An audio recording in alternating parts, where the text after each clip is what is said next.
Welcome to another edition of Breaking News brought to you by Source Selection Soundbites.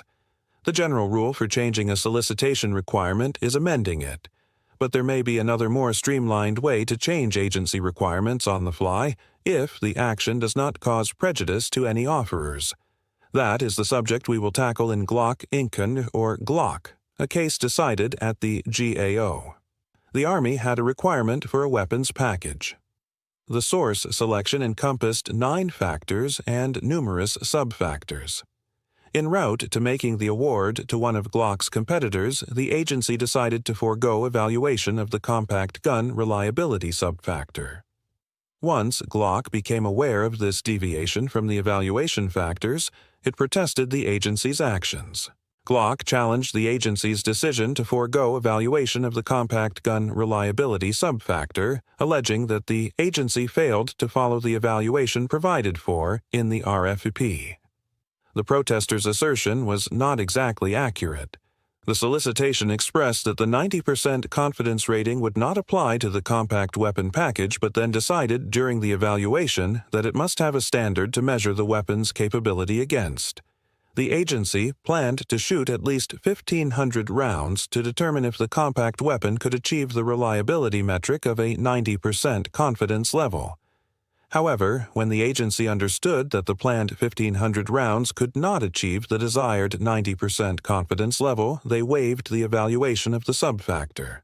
The protester asserted that eliminating this sub-factor benefited the awardee alone. En route to finding against the protester, GAO agreed that the waiver benefited the awardee.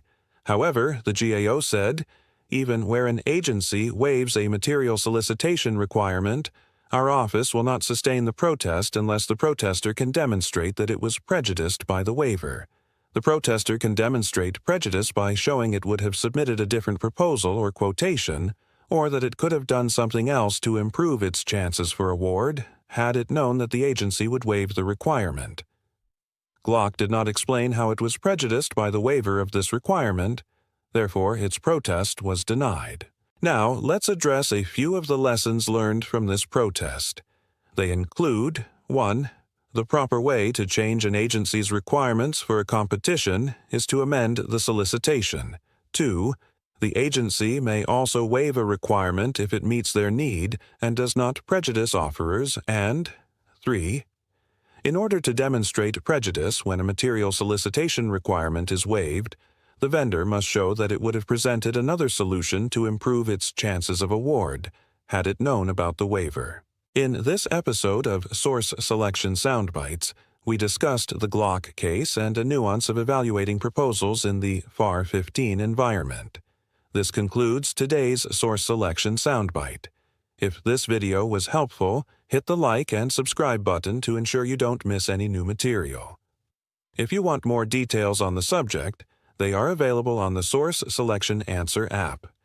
It contains lectures, quizzes, court cases, sample documents, and more material that allows practitioners to quickly obtain actionable knowledge.